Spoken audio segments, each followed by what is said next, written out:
Hello, you guys. Welcome to another episode of No One Asked. I'm super excited about this episode today.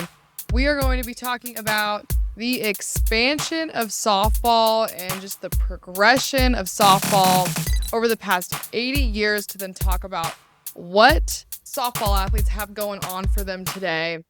And really excited about this episode because in the summer of 2025, I was the head strength coach of the Volts. If you have not heard of Athletes Unlimited Softball League, you have to go to a game.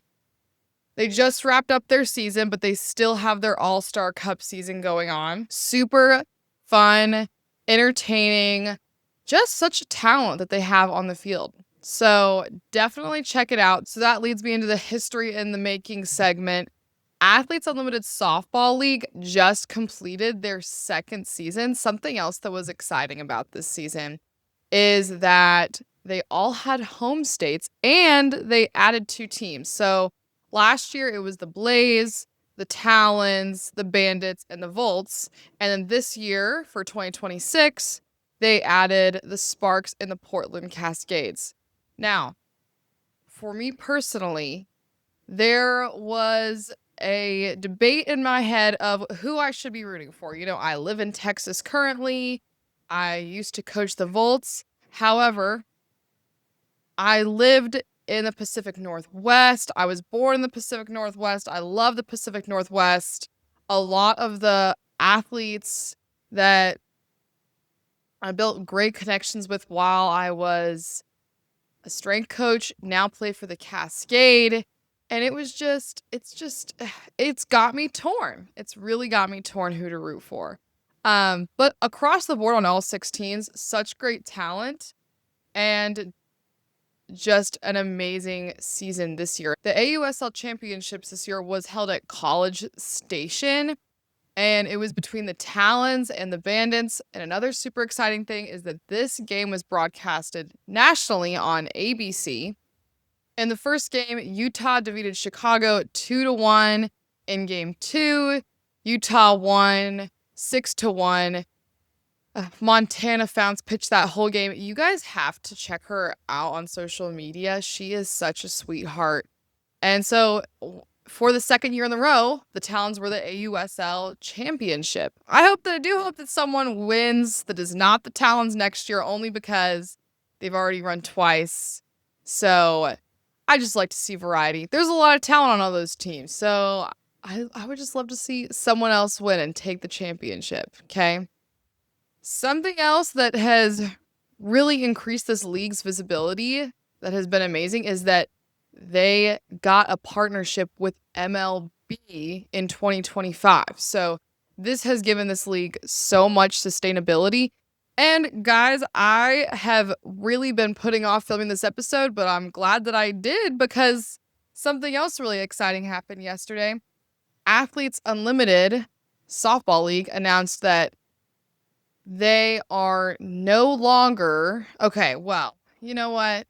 I'm going to save that for the end of the podcast because that's just going to be a progression and you guys are going to understand. Those of you who are new here or don't know anything about softball, the details are just going to make more sense if we wait till the end. Okay?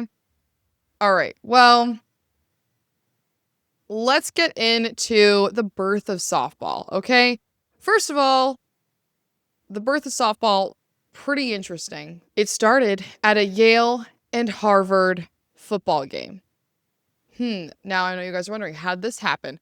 Someone had a boxing glove and they just wound it up really tight and tied it into a really compact ball, and someone threw it, and then someone hit it with a broomstick, and someone said play ball. And that is quite literally how softball was invented, okay? Although, it then went on to get a variety of names called indoor baseball because sometimes people used to play it indoors. Kitten ball, mush ball, and diamond ball. However, and then somehow we ended up on softball, which I don't really understand because that ball is not soft. It's not soft at all. People were just playing softball and creating softball leagues at work, at schools, churches, and any type of community organizations. So it really exploded by being more of a recreational thing that people did day to day with their coworkers and friends and whatnot. However, something that really gave softball a stage, as what I would say softball got its first stage, was in 1933, Chicago's World Fair hosted a softball tournament that was 350 teams. At this time, these teams were co-ed, so it was not just men playing in this. This was co-ed, okay? And once again, these teams were leagues that were created at factories, athletic clubs, city leagues, businesses, community organizations, and thousands of people attended and watched this event. So it all of a sudden got realized that this was the recreational sport of America, basically.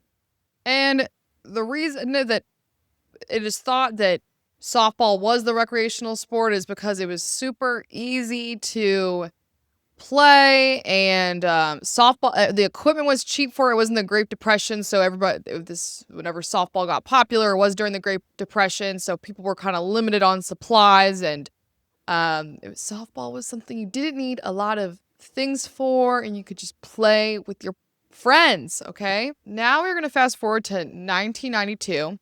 There was a movie that came out. The movie was based in 1943. This movie was about a baseball league. However, in real life, it was in fact a softball league. So I think there are some questions of why couldn't have this just been about softball, but I'm pretty sure it's just because baseball was probably a bigger sport at that time. So people probably just wanted to, I'm guessing that whatever writers wanted to do this just thought, oh, people are going to watch it more if we use the term baseball. That's just my guess. I don't really actually know. However, the movie is about two sisters who join a all-girls professional baseball league. This is during World War II. They have this grumpy coach, and they are trying to get into the World Series, okay? Madonna's in this movie, Tom Hanks is in this movie, and it does have a very good rating, 82% Rotten Tomato rating, and it is streaming on Netflix. So if you're curious about that movie, go check it out. But anyways, I just thought it was interesting that it was actually softball in real life. That movie was based off of a true story, okay?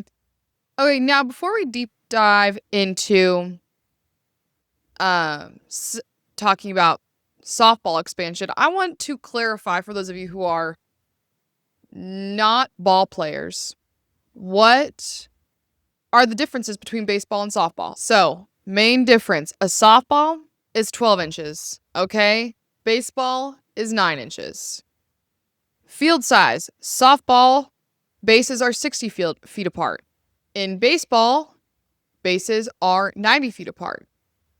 That is a 44% difference, okay?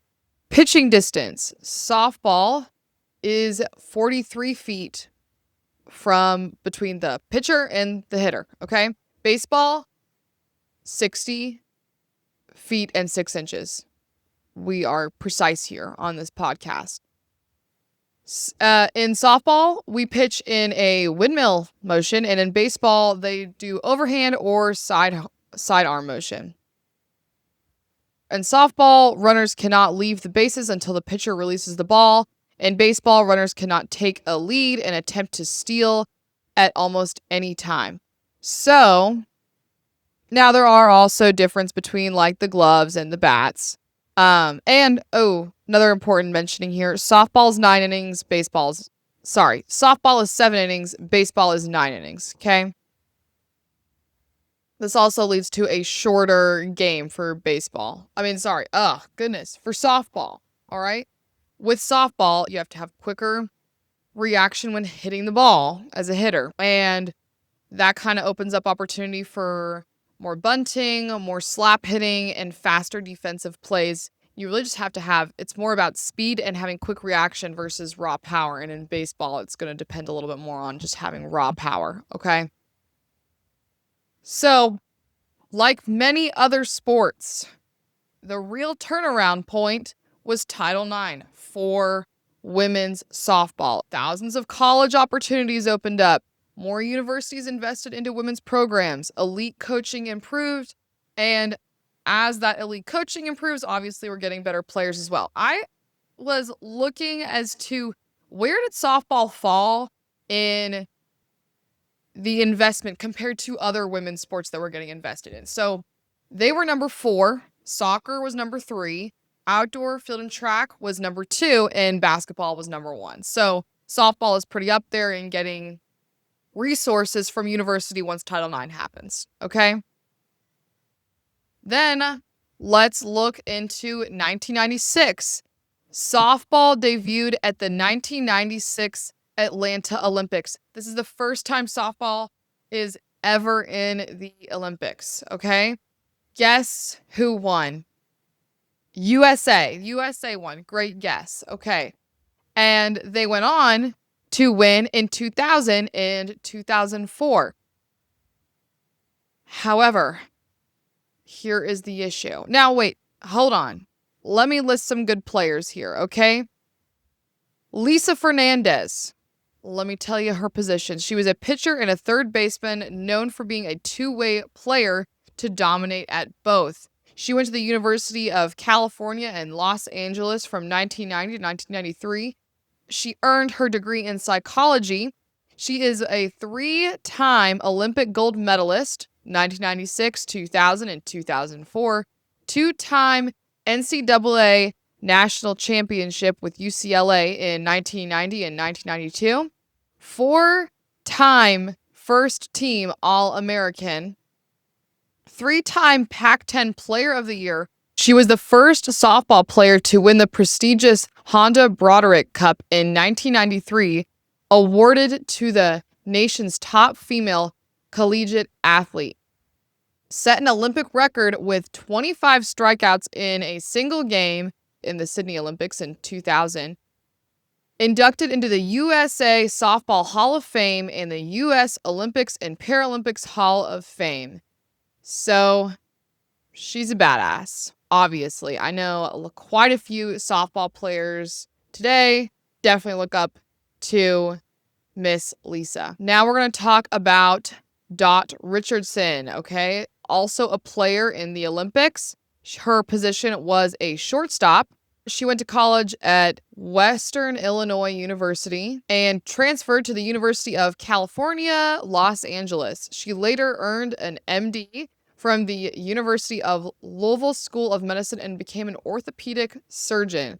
On top of being an orthopedic surgeon, here is her major softball achievements. 2-time Olympic gold medalist 1996 and 2000, hit the game-winning home run in the gold medal game at the 1996 Atlanta Olympics, helping Team USA win the first ever Olympic softball championship. 4-time world champion, 5-time Pan American Games gold medalist, NCAA national championship with UCLA, named the NCAA Player of the Decade for the 1980s, 16-time ASA All-American, and she is currently the head coach at Liberty University.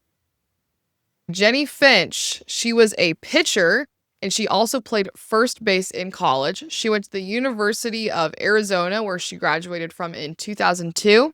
She played for Team USA and won a gold medal in 2004 and a silver medal in 2008. She is a 3-time world champion, a 3-time NCAA All-American, Honda Award winner as the national top collegiate softball player. Her jersey number 27 is retired at the University of Arizona. Those of you who don't know, that means that at the University of Arizona, nobody can ever wear the jersey number 27 ever. This is a way to honor her legacy.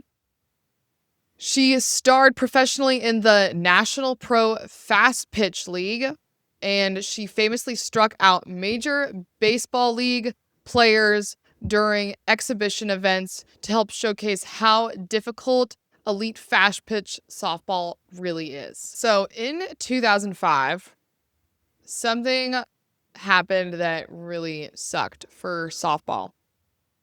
Softball got voted out of the Olympics by the Olympic Committee, and it was announced that they were no longer going to be in the Olympics in 2008.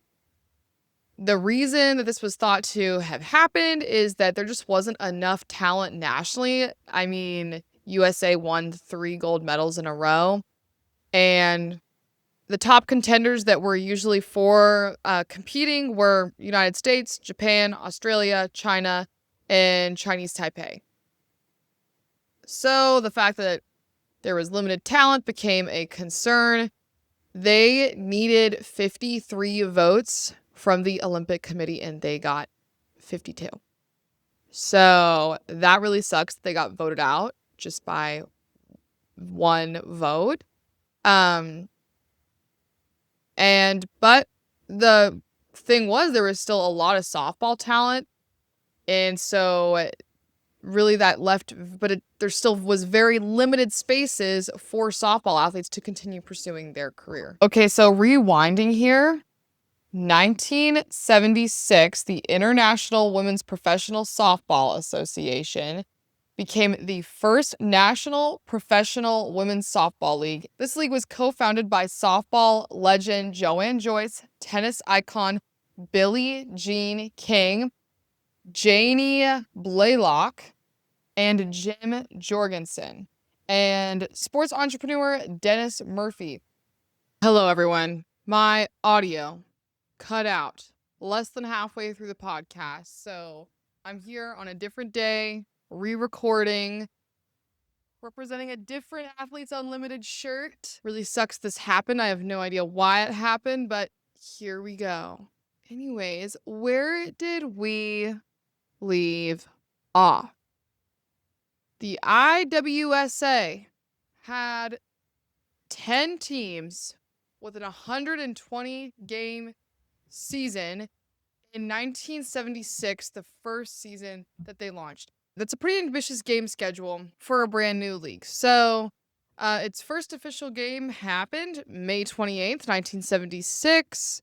And the league completed 4 full seasons in September 2nd of 1979. The final games were played, and they officially announced that they were closing and ceasing operations due to the fact that it was really financial issues. They clearly didn't have the fan base to support the league at the time. Now, and they couldn't keep the margins, just weren't making sense. This really sucks because we know that there are a lot of great athletes at this time. I mean, this is only a couple years after Title IX passed, and in the college setting, we were just kind of giving women space, but people weren't super invested in going to the games yet. Versus today, people are so invested in the college World Series now for softball. And now there's so much hype around softball and the athleticism around softball. So it's very different, the mindset behind women's softball in the 1970s versus 2026, right? Now, about 10 years later, Jane Cowles and John Horan were talking about starting a different league. And so they started planning for this league around 1989, and the league launched in 1997. So that's pretty impressive because that is several years of planning. Almost, 8 years of planning for this league to happen.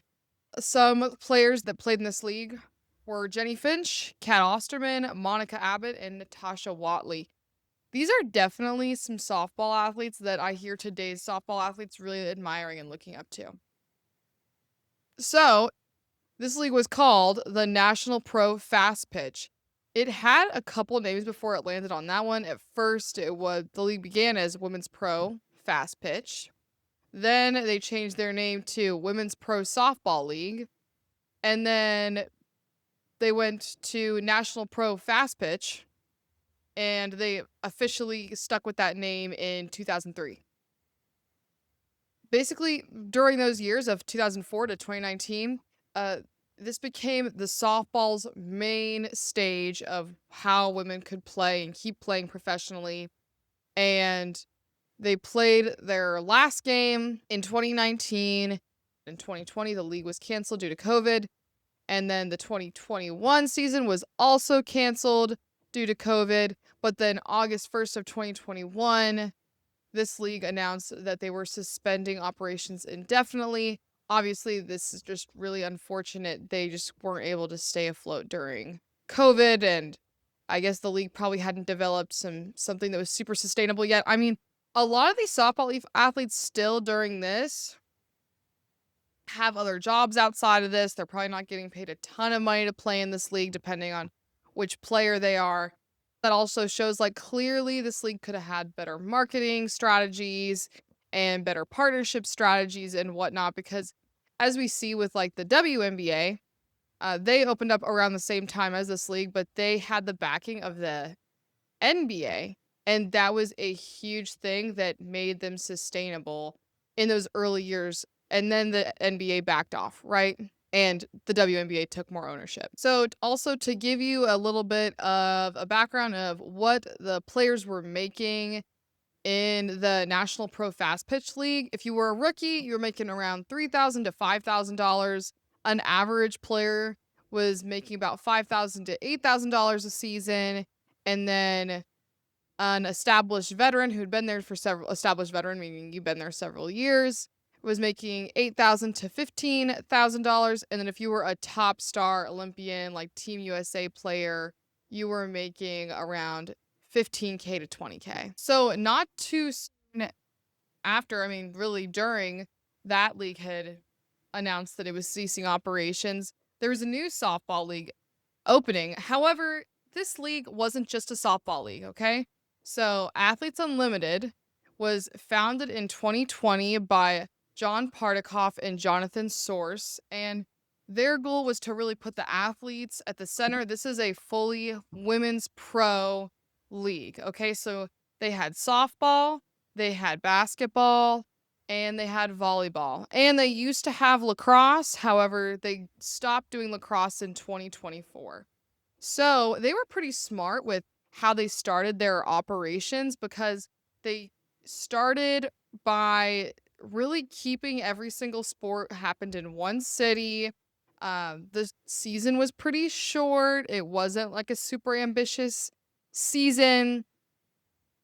And something that I thought was really interesting about how they organized their softball league was that this was not based on teams, okay?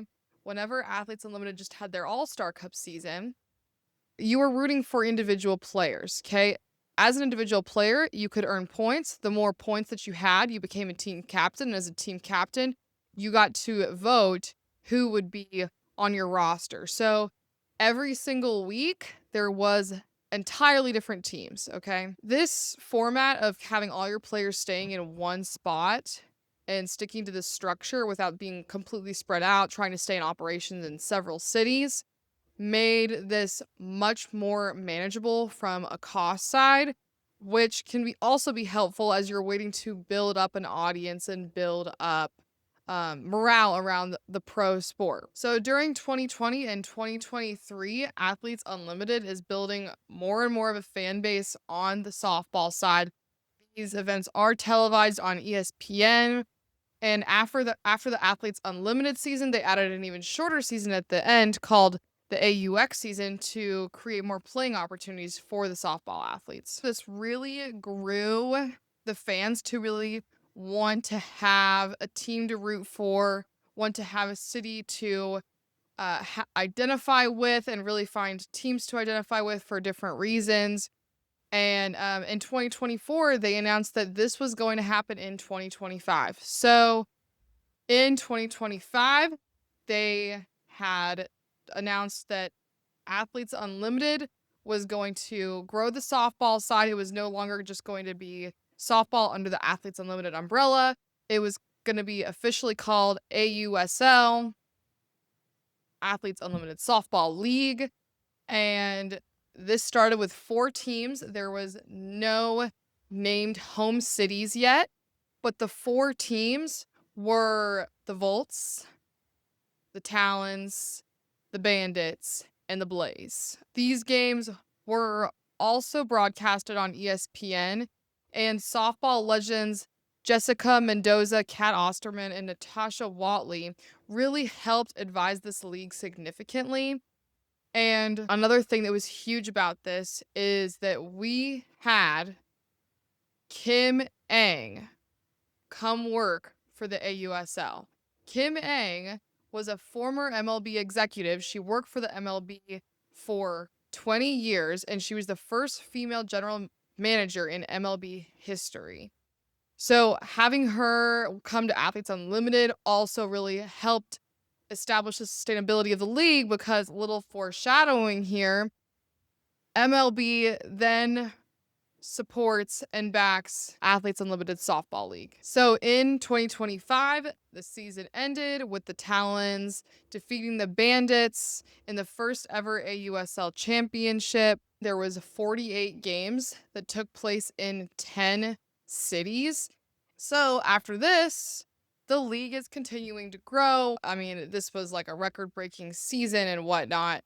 Another thing that really helped this league's growth was the increased viewership on the college softball side. In 2024, the viewership for the Women's College Softball World Series broke a record. In 2025, the Women's College World Series broke a record again by 14%. 2.2 million people were watching the College Softball World Series, right? So then it kind of leads into this super successful season where there's also record-breaking viewership for pro softball. And as we go on to 2026, the league continues to expand, right? So in 2026, we now have 6 teams. On top of the 4 teams that we added earlier, there's now the Cascades, and there is the Sparks, okay? And now they have home cities as well. So everybody has a specific home. And this also helps develop more of a fan base because, obviously if you live in Oklahoma, you're going to want to go to Oklahoma Spark games. In the 2026 AUSL season, each team had a total of 25 regular game seasons. With the added 2 teams and the increased game schedule, this was a 56% increase from the previous year as far as how many games they were playing in total. That's not the only thing that increased, but also increased was the viewership this year. Across the first 10 games, there was over 200,000 people watching each of those games. This is 213% higher than the same point in the previous season. The Oklahoma City Sparks versus Portland Cascade game on June 21st set a new single game AUSL regular season viewership record, this being over 400,000 people watching that game. Throughout the first 2 weeks of the season, AUSL viewership across ESPN platforms was up 181% from the same period the previous year in 2025. These jumps not only happened because of the expansion of the league and the permanent cities, but because more than 90 nationally televised games across ABC, ESPN, ESPN2, and ESPNU, and several more, including MLB Network, were televising this event. Well, anyways, you guys, I am just really curious as to what this league is going to look like in 2027, because Athletes Unlimited just announced that they are no longer going to be doing basketball or volleyball anymore. As we learned earlier, they had 3 sports under the Athletes Unlimited umbrella, but because the softball expansion had been so successful, they're ceasing operations on the volleyball and the basketball side to really focus all their time, energy, and investments into softball. So I also think that the strategy of doing a multi-female pro league was very interesting and creative. They had a lot of staff that was working all 3. So I just want to say, that staff is so incredible and hardworking. What this league is going to look like in 2027. Are we going to get more teams? What does expansion look like for them? Are we going to start building our own stadiums? I'm really curious. Anyways, guys, to wrap this up, we are going to end this with a fashion segment. Softball uniforms, okay? So in the 1940s, softball athletes wore satin jerseys and high-waisted shorts or bloomers, collared shirts, high-knee socks, leather belts, and heavy wool fabrics. I will say these uniforms, whenever you see pictures of it, they look snazzy. They look fun. They definitely look very 1940s. However, not super just as athletic as today. They look very pretty, not athletic, if that makes sense. But it also is not the good kind of satin. I mean, I don't know. Maybe they're just photographing bad. I don't know. Now moving on to the 1970s, the colorful things start to get a little more colorful.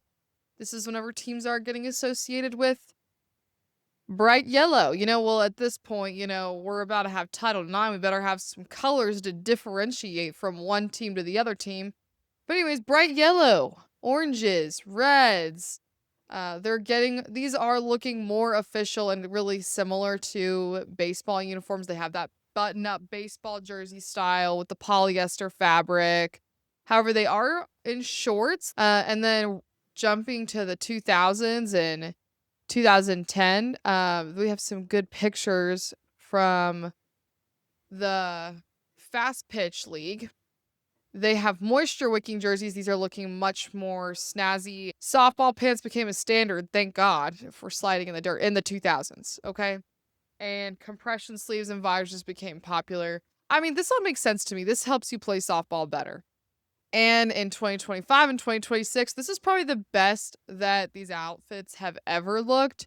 And looking last year to this year, I mean, they have more options.